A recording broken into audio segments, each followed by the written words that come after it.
When you want a child to do what you want, you may give orders such as, eat your vegetables. You may provide information. You know, vegetables are much better for your health than chocolate. Alternatively, you may ask the child, what is it that I can do to help you improve your health? Should I buy fruits or vegetables? While the latter forms seem more open and engaging, they do keep control over the relation and help serve the parent's objective. Of course, we only do this in the best interest of the child.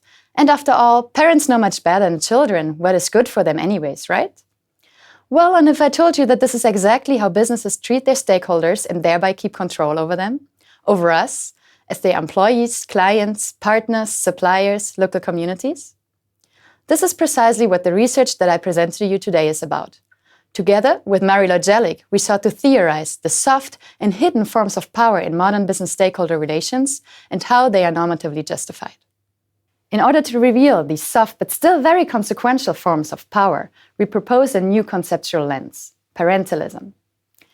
Parentalism is a conceptual metaphor through which we compare key characteristics of the business stakeholder relation to the parent-child relation.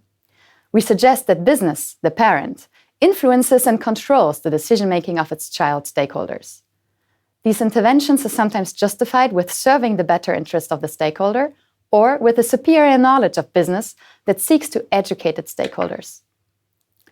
We find 4 ideal types of parental practices which associate care and control to justify soft forms of power, which we label authoritative, facilitative, deliberative, and permissive parentalism. For example, a multinational corporation, an MNC such as Nike, that seeks to improve its suppliers' employee working conditions in a developing country, such as Bangladesh, may prescribe safe and responsible work practices by threatening that if they don't comply, the MNC would change the supplier. Alternatively, business may nudge its suppliers by providing financial incentives to improve conditions. It may also offer its suppliers help to change its practices, either by convening with the suppliers to ask which resources they need, and the company decides what they can offer.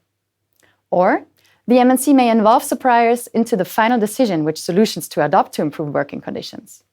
However, in all 4 cases, business imposes the end objective of compliance to a certain standard that was defined by the MNC. Even if the suppliers could choose what resources they need, their choice was previously constrained by the company. They may choose fruits or vegetables, but not a chocolate bar.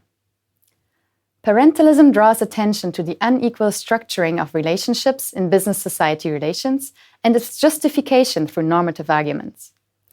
We often see these parental practices during multi-stakeholder initiatives between businesses, states, non-governmental organizations, or citizens, where powerful actors define the rules and objectives of the deliberation process. Their power is justified and sustained first through deliberation with stakeholders as seeming co-equals, and second, through the evaluation of science and expertise. Experts and MNCs are expected to bring efficient solutions to solve complex problems. In the end, we argue, this tends to reinforce the power and cultural hegemony of corporate and managerial actors in private governance. This research suggests that to avoid modern parentalism, stakeholders need to be able to participate in setting the rules of their interaction.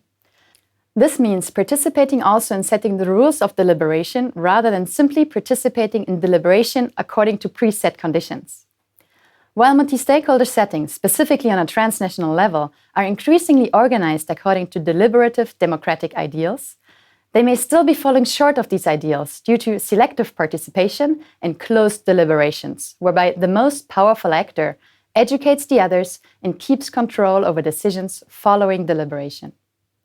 Indeed, stakeholders should be attentive to parental practices by experts, public and private actors, and see key process rights instead of or in addition to focusing on outcomes. Furthermore, in order to prevent contestation, business needs to proactively integrate stakeholders into decision-making. Stakeholders are increasingly well-informed and may feel when deliberation is closed and simply staged, so that they risk boycotting deliberations when they feel infantilized.